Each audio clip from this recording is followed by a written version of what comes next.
Ciao per netbooknews.it, oggi vediamo la video recensione al Google Nexus 10.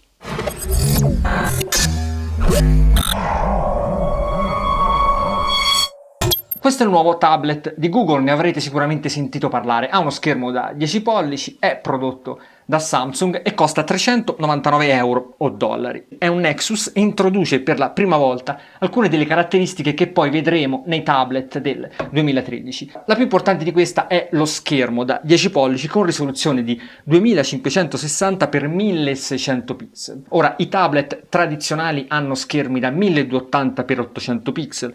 Qua, con il Nexus 10, Google ha voluto raddoppiare semplicemente questa risoluzione proponendo un tablet che ha il miglior schermo mai usato su un dispositivo mobile. È la stessa risoluzione dei nuovi portatili Retina di Apple, qua però riproposta in un formato molto più piccolo, da 10 pollici, con un rapporto, con una densità di pixel pari a 300 ppi, cioè è una risoluzione veramente fuori dal comune, che permette una qualità di visualizzazione durante l'utilizzo classico di Android, ma soprattutto durante la parte multimediale veramente elevata, come poi vedremo nel dettaglio. Ancora, questo è il primo tablet in assoluto ad usare il nuovo processore Exynos 5250, lo stesso che abbiamo visto pochi giorni fa nel Chromebook ARM. Questa piattaforma, questo processore, si basa sul design Cortex A15 ed è una piattaforma che vedremo poi utilizzata a regime soltanto nel 2013. Di fatto questo hardware, che tra l'altro Samsung abbina in questo Nexus 10 a 2 GB di memoria RAM e a 16 o 32 GB di memoria interna, rappresenta quanto di meglio si può avere in questo momento ed anticipa veramente i tempi rispetto a quello che vedremo nel settore tablet il prossimo anno.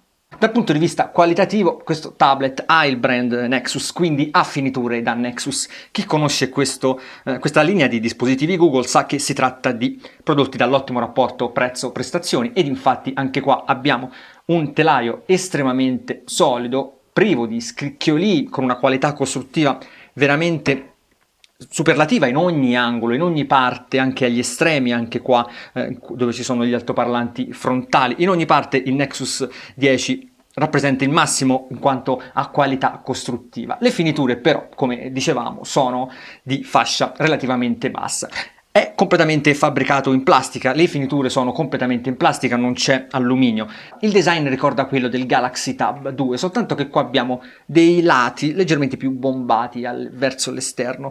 Infatti le dimensioni non sono proprio il punto forte di questo Nexus 10, nel senso che è un tablet abbastanza generoso da questo punto di vista. Il peso però è buono perché siamo soltanto a 603 grammi, quindi siamo perfettamente in linea. Lo spessore invece è su buoni livelli, siamo solo a 8,9 mm, tra l'altro va a sfinare verso la fine, qua verso la punta del tablet, ma soprattutto c'è un raggio molto ampio che va verso l'interno e che facilita ancora una volta la presa sia in orizzontale che in verticale. Il tablet comunque nasce, e lo dimostra anche la webcam posizionata qua al centro, per essere utilizzato in modalità orizzontale. Tutto il retro del tablet è protetto da questa gomma semimorbida, è una sorta di pelle, un effetto particolare al tatto che facilita decisamente la presa, è chiaramente antiscivolo ma che tende a sporcarsi, ad attirare la polvere abbastanza facilmente. Soltanto questa parte qua sopra ha lo stesso effetto che abbiamo visto nel Nexus 7, con quei leggeri forellini, ed ha una sensazione al tatto leggermente differente. Probabilmente è stata inserita per migliorare la ricezione Wi-Fi del GPS, del chip NFC, che come vedremo sono su ottimi livelli in questo Nexus 10. Chiudo questa panoramica qualitativa facendovi notare la fotocamera posteriore da 5 megapixel con LED flash e microfono posizionato sul basso, che secondo me è la parte debole di questo Nexus 10, perché è vero che registra filmati 1080p ma ha una qualità soltanto media, abbiamo visto di meglio, e tra l'altro il microfono posizionato qua sul retro non facilita affatto la ricezione della nostra voce per chi ascolta durante le videochiamate Skype, perché ovviamente sta sul retro.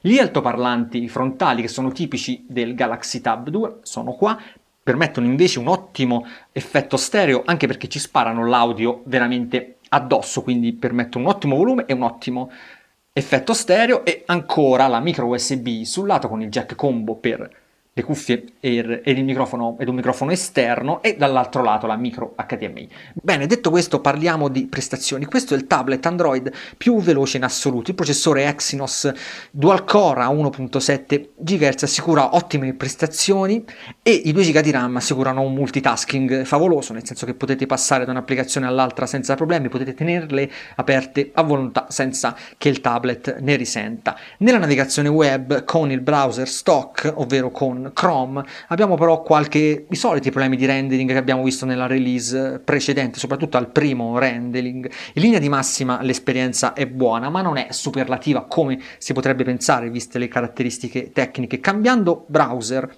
ad esempio mettendo Ocean o mettendo Dolphin o Opera, si hanno prestazioni migliori, il pitch to zoom è molto più fluido, la reattività è molto più fluida, però l'interfaccia grafica, ed è un problema dovuto alla risoluzione dello schermo, non è poi così pulita e brillante come è invece su Chrome, dove Google ha ottimizzato anche la UI per l'alta risoluzione. Questo problema dell'alta risoluzione, dell'interfaccia grafica e delle icone che non tutte le applicazioni hanno ancora proposto in versione ad alta definizione è una cosa che si noterà sempre meno col passare del tempo. Questo è il primo tablet che ha uno schermo con questo livello di dettaglio, quindi ci vorrà del tempo prima che tutti i produttori di app, tutte le software house aggiornino le loro applicazioni. Capita però che abbiate, vi faccio vedere l'esempio di Opera, uno schermo di questo genere, ovvero con una risoluzione così alta che non è ancora adatta all'interfaccia grafica. Come vedete la barra in alto è piccolissima, è un po' come avere una risoluzione altissima all'interno di un comune PC.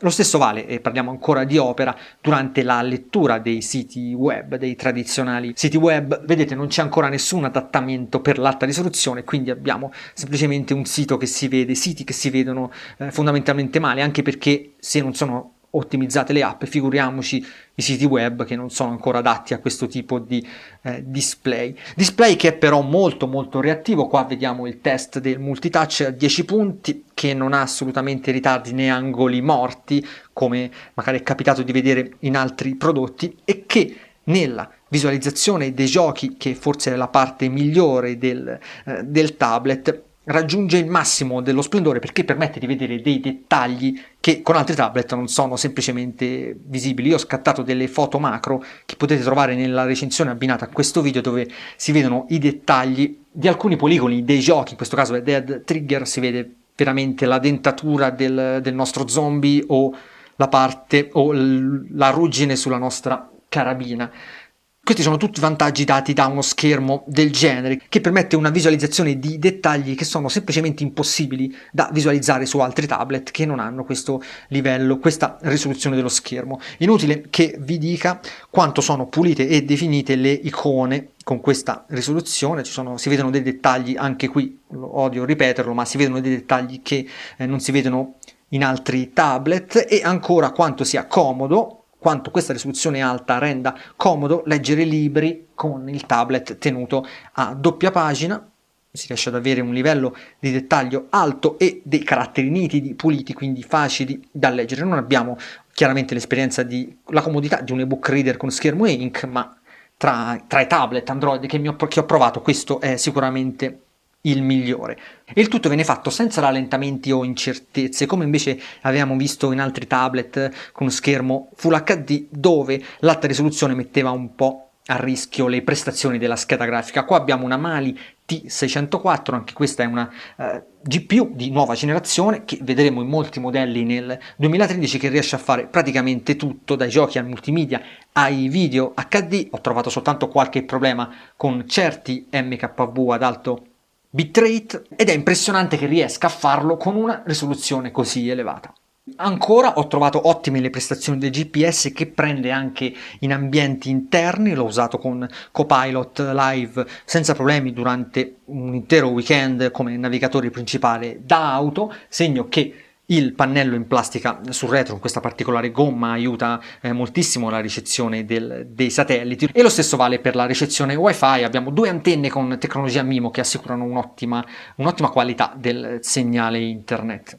Con uno schermo del genere Samsung ha dovuto inserire una batteria enorme, in questo Nexus 10 è una 9000 mAh, superiore a tutti i tablet Android disponibili in questo momento, inferiore soltanto alla quella di iPad 4 che è una 11.600 mAh. Nei miei test ha superato le 8 ore e 30, quindi vicino alle 9 ore o comunque i 2 giorni di utilizzo continui, ed è un ottimo risultato visto appunto lo spessore contenuto, il peso contenuto e lo schermo ad una risoluzione così elevata. Di contro il caricabatterie integrato, anche se ben costruito di una buona plastica, ha un voltaggio basso, quindi carica il tablet molto lentamente, serve un pomeriggio intero per caricare il Nexus 10. Bene, il Nexus 10 è il miglior tablet Android che potete acquistare in questo momento, ha un ottimo schermo, ha un ottimo processore, ha una buona autonomia, è ben costruito, costa 100 euro, dollari meno l'iPad più potente, quindi non ci sono assolutamente motivi per preferire altro. Però nonostante sia il primo dispositivo Android a vantare una caratteristica tecnica unica nel settore che nessun altro prodotto ha, e mi riferisco a questo schermo con questa risoluzione altissima, non è ancora un prodotto definitivo, non è ancora un prodotto veramente completo, quello che potremmo considerare come il miglior tablet in assoluto e ricordare negli anni per questa caratteristica. Ci sono alcune cose che possono essere migliorate, secondo me. Mi riferisco soprattutto al sistema operativo, che ha fatto dei passi in avanti notevoli negli ultimi 12 mesi, ma che ancora ha qualcosa che si pensa possa essere migliorato, possa essere limato, reso più semplice da utilizzare, anche più magari più bello da vedere. Non l'ho trovato il dispositivo definitivo del settore tablet Android, nonostante ci siano molti aspetti che possono far pensare a questo. Bene, per maggiori informazioni su Nexus 10, per tutte le considerazioni che non ho potuto fare in questo video, per i benchmark e le foto, leggete l'articolo completo di cui vedete adesso il link sullo schermo.